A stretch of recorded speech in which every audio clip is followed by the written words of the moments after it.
Hello दोस्तों, आ चुका है आपका अपना भाई जैकी भाई। तो दोस्तों स्वागत है आपका मेरे आज की वीडियो में। तो दोस्तों मौसम हो रहा है आज का बहुत ही ज़्यादा खतरनाक। तो दोस्तों आप देख सकते हैं पानी पड़ रहा है इधर।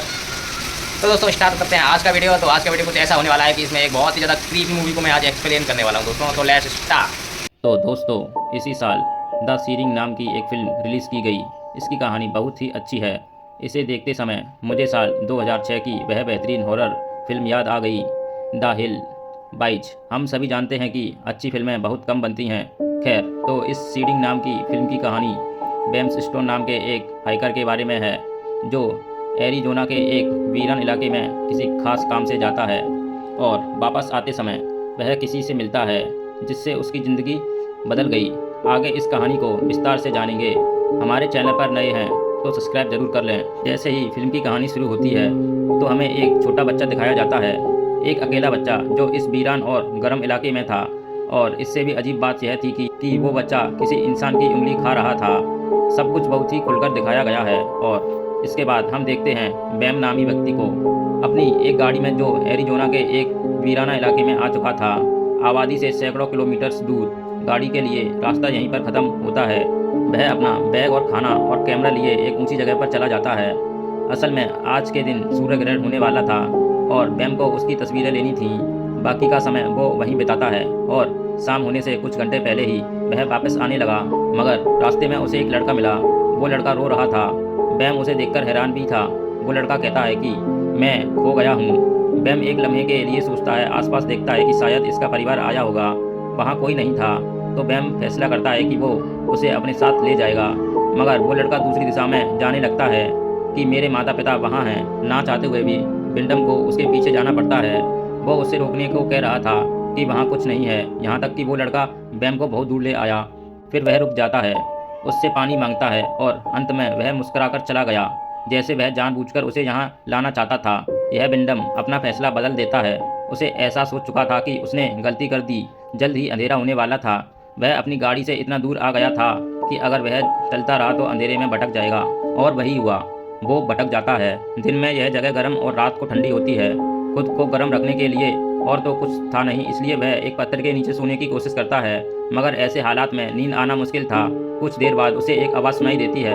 आवाज़ का पीछा करते हुए विंडम एक घाटी के करीब पहुंच जाता है। वहाँ नीचे काफ़ी गहराई में गर्दा, जो हैरानी की बात थी, बैम वहाँ एक औरत को भी देख लेता है जो उस समय अपने साथ गुनगुना रही थी। नीचे जाने के लिए वहाँ सीढ़ियाँ लगाई गई थी। तो बैम धीरे धीरे नीचे उतरता है। घर के आसपास बहुत सी अजीब चीज़ें लगाई गई थी।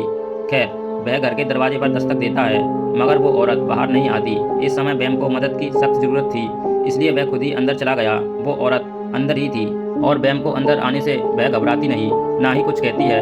विंडम बताता है कि देखिए, मैं खो गया हूँ, या आपके पास फ़ोन है, मुझे मदद चाहिए। या औरत कोई जवाब नहीं देती। इस समय यह खाना बना रही थी। वो बैम से कहती है कि आ जाओ, खाना खा लो। वैसे भी यह रात थी और बाहर ठंड होने की वजह से बैम आसानी से मान जाता है, मगर वह खाना नहीं खाता। इस औरत का नाम लीना था और यह ज़्यादा बात नहीं करती थी। बैम उसे बताता है कि मैं एक लड़के की मदद करना चाहता था, मगर बाद में उसने मुझे इस वीराने में छोड़ दिया और मैं खो गया। एलिना कहती है कि अब तुम्हें सोना चाहिए। बैम को अजीब लगता है कि यह औरत एक अजनबी को इतनी आसानी से अपने घर में रहने दे रही है, मगर वैसे भी अब बैम के पास और कोई चारा नहीं था। तो एलिना की बात मानकर वह रात वहीं बिताने का फैसला करता है। लेकिन लीना बड़ी ही अजीब सी औरत थी। भला कौन इस जगह में रहना चाहेगा, मगर यह रह रही थी। रात को बैम के सामने ही कपड़े उतारकर खुद को साफ करने लगी। खैर, सुबह होते ही विंडम अपना सामान लिए यहाँ से निकलने वाला था।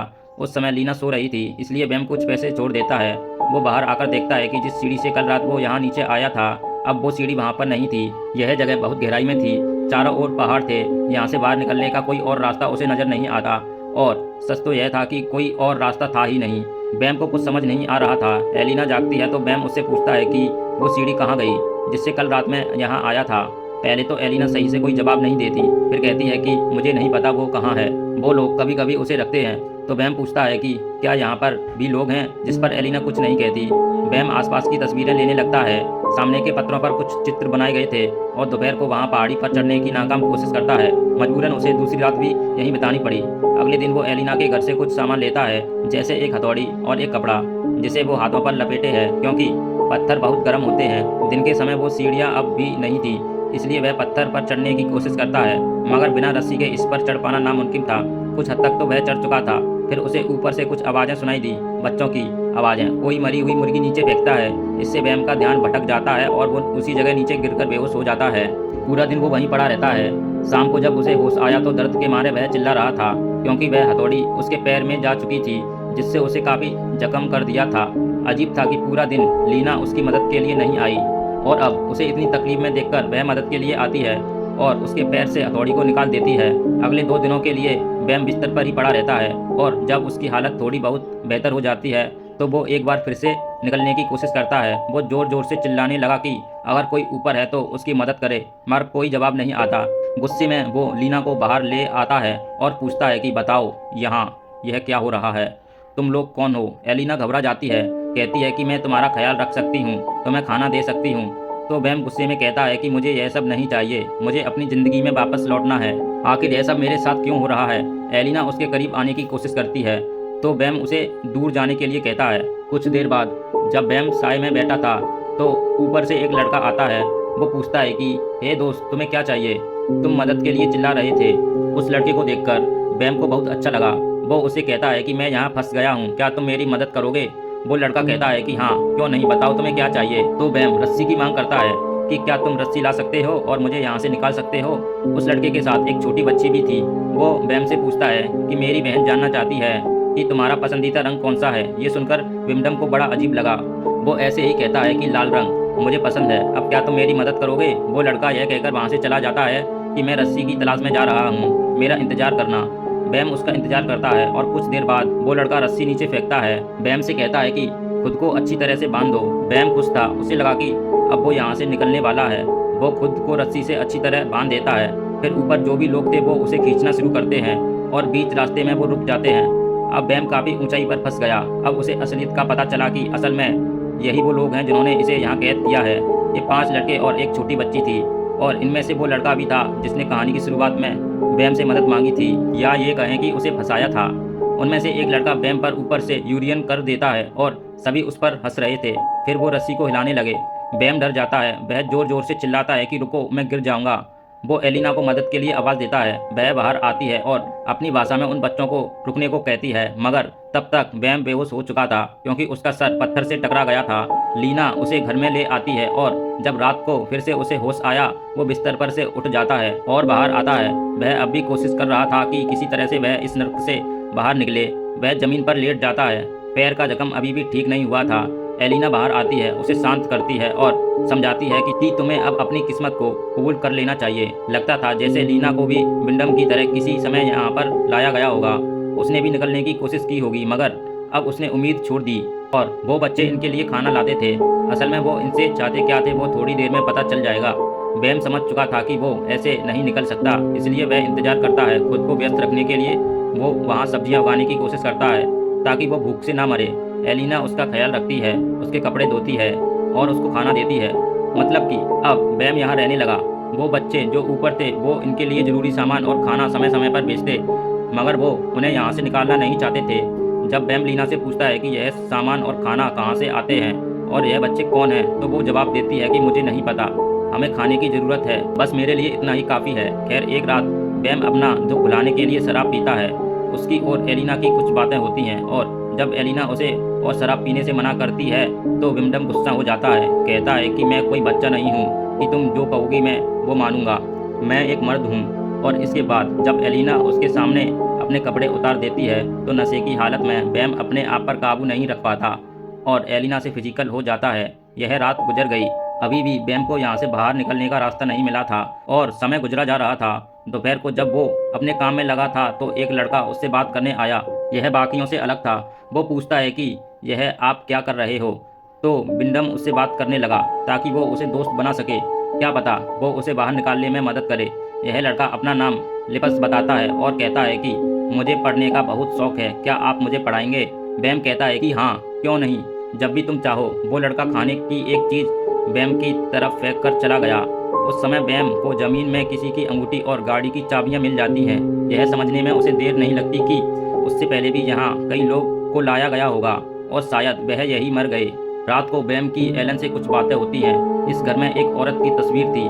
वैम पूछता है कि क्या यह तुम्हारी माँ थी। तो लीना जवाब देती है कि नहीं, यह पहली माता है।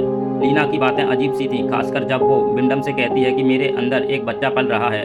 यह जानकर बैम काफ़ी डर जाता है, कहता है कि यह सब तुमने मुझसे करवाया। मगर एलिना कहती है कि नहीं, हम दोनों ने यह किया। इसके बाद बैम बहुत ही दुखी रहने लगा। अगले दिन कुछ पक्षी उसके पौधों को खराब कर देते हैं, मगर एलिना उसकी मदद करती है। एक ही समय पर यह औरत बुरी भी थी और अपनी अच्छाई भी दिखा रही थी। खैर, वो लिपस नाम का लड़का आता है, पूछता है कि क्या आप मुझे कुछ सिखाएंगे। तो बैम उसे समझाता है कि देखो, यहाँ नीचे से यह आसान नहीं, क्यों ना तुम हमें किसी तरह से बाहर निकालो, फिर हम यहाँ से कहीं दूर चले जाएंगे, हम एक परिवार होंगे। लिपस कहता है कि मुझे नहीं पता, अगर वह लोग आसपास हों तो मैं यह नहीं कर सकता। जब वो चले जाएं या सो जाएं तभी मैं कुछ कर सकूंगा, बस तुम तैयार रहना। बैम कहता है कि हाँ ठीक है, मैं तैयार रहूँगा। मगर तभी एक और लड़का वहाँ आता है और वो लिपस को लेकर कुछ अजीब अजीब बातें करने लगा। इसके बाद वो उसे ले गया। हालांकि बैम को एलिना से नफरत थी, मगर यहाँ नीचे सिर्फ वही उसकी साथी थी। तो एक रात जब वह खाना खा रहे थे, बैम उसे बाहर की दुनिया के बारे में कुछ बातें बताता है। इससे एक बात तो साफ हो गई कि एलिना कभी बाहर गई ही नहीं, उसे पता ही नहीं बाहर कौन सी दुनिया है। बैम उसे कुछ तस्वीरें दिखाता है और जब वह म्यूजिक सुनती है तो उसे बहुत अच्छा लगता है। उसी रात वो बच्चे ऊपर अपना कोई रस्म पूरा कर रहे थे, क्योंकि जब सुबह हुई और लीना बाहर आई तो वह चिल्लाने लगी, क्योंकि उसी लिपस नामी लड़के की लाश ऊपर बांधी गई थी, जिसे देखकर लीना पागल हो रही थी। बैम बाहर आता है, यह देखकर उसे भी बहुत दुख हुआ। एलिना गुस्से में कहती है कि यह मेरा बच्चा था और तुम्हारी वजह से मारा गया। एक लकड़ी से वो बैम को मार मार के बेहोश कर देती है और इसके बाद 9 महीनों तक वो बैम को एक कैद में रखती है। वो किसी जानवर की तरह बन गया था। वो उसे खाना पानी तो दे रही थी, मतलब उसे जिंदा रख रही थी, मगर बाहर जाने नहीं देती है। एक दिन वहाँ से एक लड़की गुजर रही थी। नीचे ये घर और इसमें कैद आदमी को देखकर वो हैरान थी और काफ़ी घबराई हुई थी। बैम उसे कहता है कि प्लीज़ मेरी मदद करो। वो लड़की मदद लाने के लिए जाती है, मगर कुछ देर बाद उसे भी पकड़ लिया गया और वह पागल सनकी बच्चे बैम के सामने ही उसे मार देते हैं, जिसे देखकर बैम का दिल टूट गया और अब वो समझ चुका था कि वह कभी भी इस नर्क से नहीं निकल पाएगा। एक रात उसे बहुत से बच्चे नजर आए, इसका मतलब कि यहाँ पर एक पूरा कबीला रहता है। अगले दिन बैम एलिना से कहता है कि तुम अकेले यह सब नहीं कर सकती, तुम्हें मेरी जरूरत पड़ेगी। मगर एलिना कहती है कि मैं कर सकती हूँ, मैं यह पहले भी कर चुकी हूँ। बैम उसके सामने गिड़गिड़ाया भीख मांगता है कि जो तुम कहोगी मैं वो करूँगा, मैं इन बच्चों का पिता बनने के लिए तैयार हूँ। अब मैं वापस नहीं जा सकता, मेरी ज़िंदगी ख़त्म हो चुकी है, मुझे आज़ाद कर दो, इस बच्चे पर मेरा भी हक है। एलिना कहती है कि नहीं, तुम कुछ नहीं हो, तुम बस एक बीज की तरह हो और बीज हवा में उड़ जाते हैं।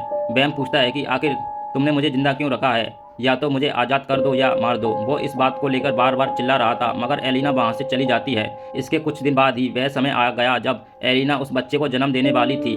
वो बहुत घबराई हुई थी। बाहर आते ही वह बैम से कहती है कि मेरी मदद करो, इस बार सब अलग है। ना चाहते हुए बैम उसकी मदद के लिए तैयार हो जाता है। काफ़ी समय बीतने के बाद वह उस कैद से बाहर निकला था, इसलिए उसे चलने में दिक्कत हो रही थी। अजीब बात थी कि वो सीढ़ी अब वहाँ पर मौजूद थी।